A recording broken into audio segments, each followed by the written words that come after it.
Thank you.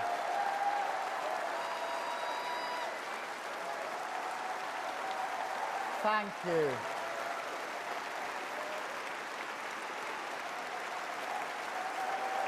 Thank you. Thank you very much, conference. Thank you. Thank you. Thank you, Matthew, for that introduction. That was really fantastic.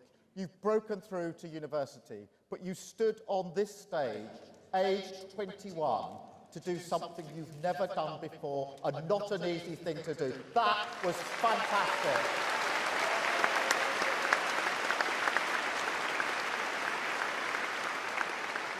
And thank you, conference. Thank you from the bottom of my heart. Thank you, conference, for everything you have done to fulfil the basic duty of our party, our Clause 1, so we can return this great nation to the service of working people. Thank you, conference.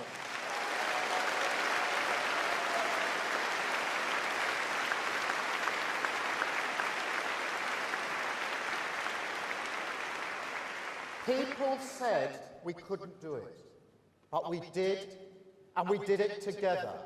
And look at this now, a record-breaking conference, the biggest attendance ever in our history.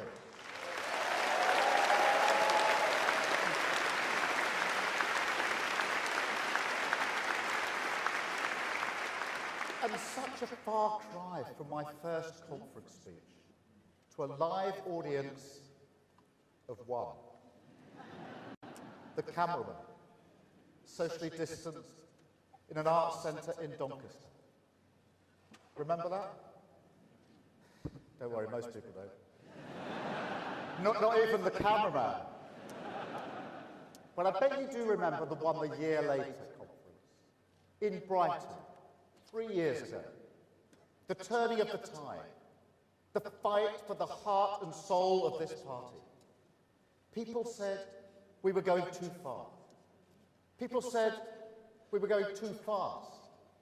They didn't want to face the country.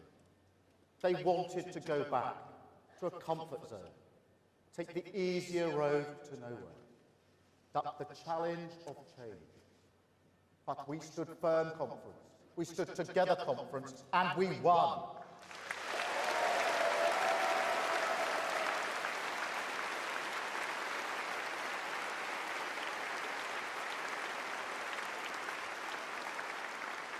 So take pride in your victory.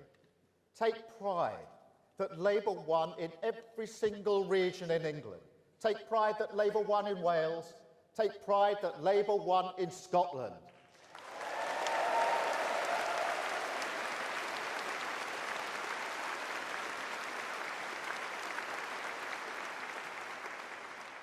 But never forget that this opportunity is only here because we changed the party. Country first, party second, that isn't a slogan. It's the foundation of this project, a pact with working people we must fulfill to retain the privilege of serving their interests on economic stability, national security, wealth creation, protecting our borders, rooting out anti-Semitism, standing with NATO and Ukraine. The changes we made are permanent, irreversible. And the work of service never stops. Country first, party second.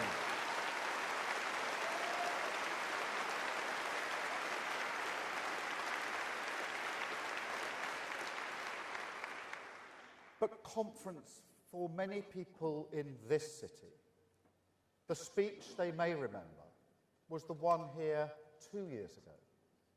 Because that's when I promised, or on this stage, that if I ever had the privilege to serve our country as Prime Minister, one of my first acts would be to bring in a Hillsborough law, a duty of candour.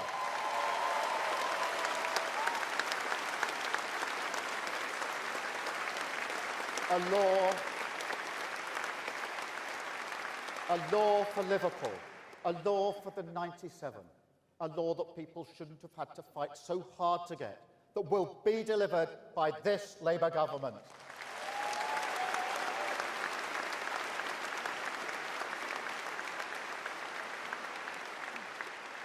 It's also a law for the sub-postmasters in the Horizon scandal, the victims of infected blood, Windrush, Grenfell Tower, and all the countless injustices over the years suffered by working people at the hands of those who were supposed to serve them. Truth and justice concealed behind the closed ranks of the state. And Conference, this is the meaning of Clause 1. Because today, I can confirm that the duty of candour will apply to public authorities and public servants. The bill will include criminal sanctions, and that the Hillsborough Law will be introduced to Parliament before the next anniversary in April.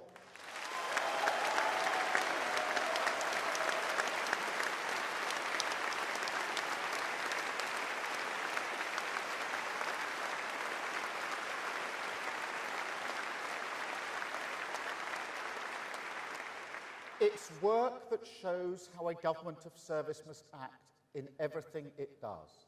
Our driving purpose, to show to the working people of this country that politics can be a force for good. Politics can be on the side of truth and justice. Politics can secure a better life for your family through the steady but uncompromising work of service. Because service is the responsibility and opportunity of power, the precondition for hope, the bond of respect that can unite a country, bind us to the politics of national renewal. Service doesn't mean we'll get everything right. It doesn't mean everyone will agree. But it does mean we understand that every decision we take together, and that it is our duty to the British people to face up to necessary decisions in their interests. And I mean, Conference, you know me by now. So you know all those shouts and bellows, the bad faith advice from people who still hanker for the politics of noisy performance, the weak and cowardly fantasy of populism. It's water off a duck's back.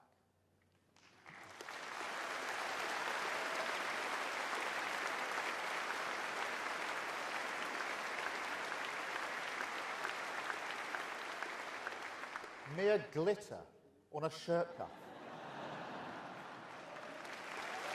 It's never distracted me before, and it won't distract me now. This is a long-term project. I've never pretended otherwise. But Conference, make no mistake. The work of change has begun. The patient, calm, determined era of politics as service has begun. Planning, reformed, doctors back in theatre, new solar projects, new offshore wind projects, the onshore ban lifted, Great British Energy launched, one-word Ofsted judgments ended, a border security command, a national wealth fund, getting Britain building again, the Renters Reform Bill, stopping no-fault evictions, and the Railway Services Bill, bringing railways back into public ownership.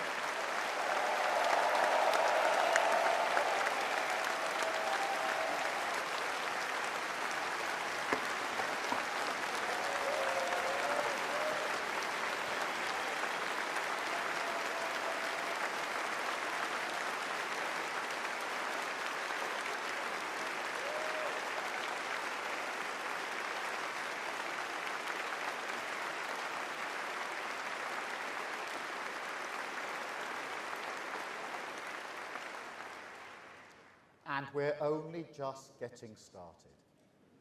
A crackdown on knife crime, a real living wage, a modern industrial strategy, a 10-year plan for our NHS, devolution to our nation's regions and cities, the biggest levelling up of workers' rights in a generation, more teachers, more neighbourhood police, more operations, rebuilding our public services.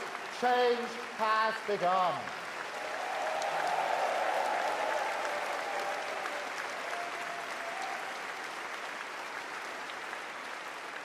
And and every single one a necessary step on a longer journey.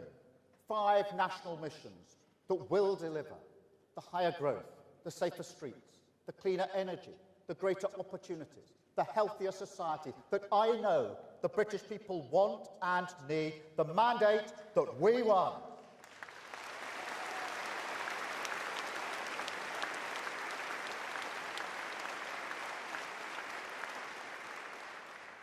But also something even more precious, our economy stabilised, the foundations of this country fixed, Tory rot cleared away. So brick by brick, we can build a new home, a better home, built to last, built with pride, but above all built together, a nation rebalanced so that it once again serves the interests of working people. And through the power unleashed by that process, a renewal of who we are, a country that gives equal voice to every person, a country that won't expect you to change who you are just to get on, a country that doesn't just work for you and your family, but one that recognises you, that sees you and respects you as part of our story, a Britain that belongs to you.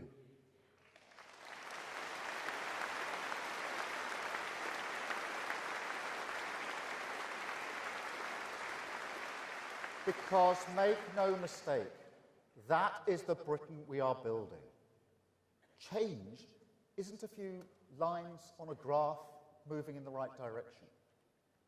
Change isn't a good Labour policy or two delivered, while the broader settlement remains untouched. No, change must mean nothing less than national renewal. Not a return to the old ways, nor a new path entirely, but a rediscovery in the full glare of the future of who we are. The trouble is, conference, just as we found with the Labour Party 4 years ago, Britain is no longer sure of itself. Our story is uncertain. The hope beaten out of us. There's pride, of course there is. Pride in our communities, especially. And there's respect too, all around the world. Trust me, nobody anywhere doubts that this is a great nation, a nation known for our creativity, our artistic skill, our scientific genius, and of course, our pragmatism. Quality that, combined with the industry and pride of working people, have not just rewritten our own story, but also that of the world. We could do that again.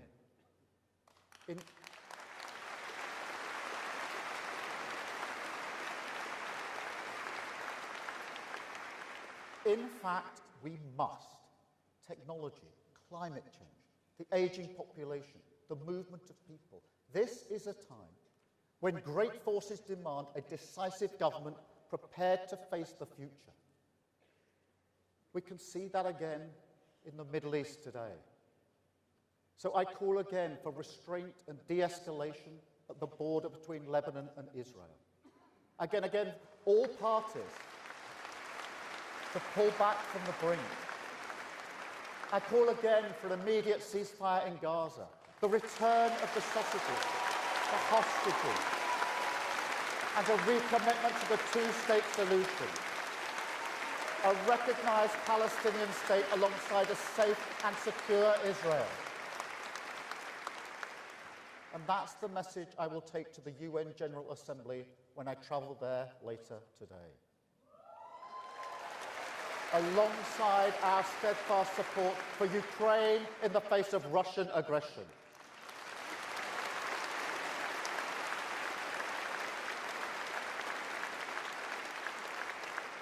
And in this uncertain world, I also pay tribute to our armed forces for all they do to keep Britain safe.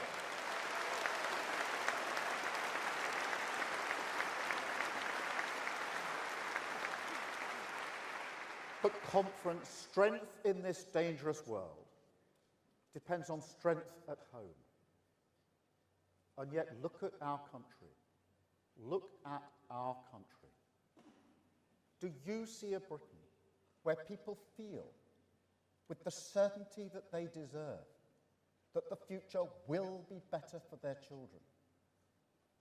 Because when I was growing up, that's what we believed. People of a completely ordinary working-class background like mine, we took it for granted. We built our lives around it. But that is not the country we inherited in July. That confidence, that certainty, it's brittle and fragile. And so we have to restore it. That is the mandate we won, the meaning of change.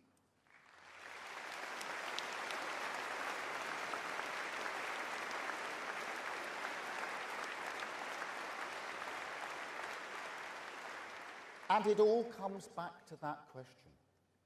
Can politics be a force for good in people's lives? There's no time to waste wondering why people think politics has failed. We have to show what it can do for their lives. Restore, after 14 years of chaos, faith in the values that have always guided this nation.